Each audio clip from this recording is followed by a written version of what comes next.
Hi guys, this is Becca and this is video 10 of 2018. This week I finished my second page of textured worm slivers, also known as segmented blobs or something. I don't know, you know what I'm talking about, those stretchy things where they're all cut up in a bunch of pieces. So my second page went a lot better than my first one. I felt like the textures looked more realistic and they weren't quite so heavy-handed and harsh as the first page, and also I felt like they just kind of turned a little bit better in space. They looked more three-dimensional. So it is always exciting when you can see improvement really fast like that. So that was very satisfying to me, that exercise.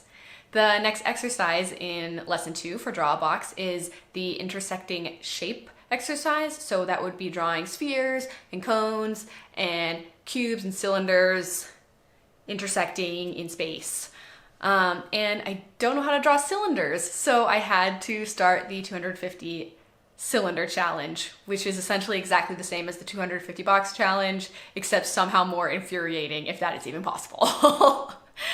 If you have ever attempted to draw an ellipse or a circle or any shape like that, you already know how incredibly difficult it is. It's like hilariously difficult how hard it is to just draw a circle. Like, how is it so hard to draw a circle? I have no idea.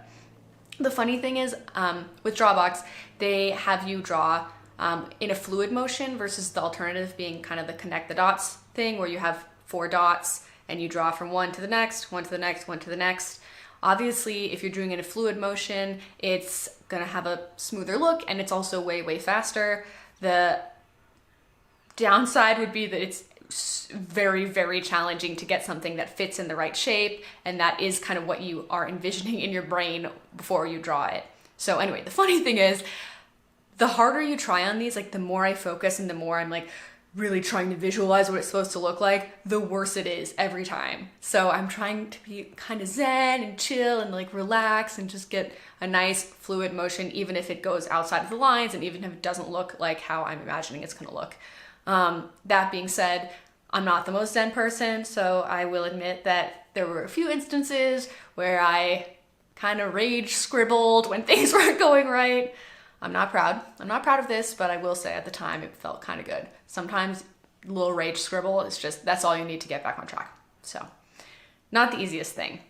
I'm finding cylinders pretty hard to understand in 3D space, especially how they relate inside of a box. So I made this little thing out of a plastic tennis ball container, and it has, I don't know if you can see this, it has the cross sections and the square on the end. So that was actually really helpful for me to figure out where the edges hit on the square when you're drawing it inside of a shape. Not exactly the most professional implementation of this idea, but kind of a cool little thing. So still working on actually understanding how cylinders work. Going to be working on drawing ellipses probably till the day I die, but I'm only 1 week into this, so hopefully see some improvement in my understanding and actual execution of the drawings next week. On to the drawings.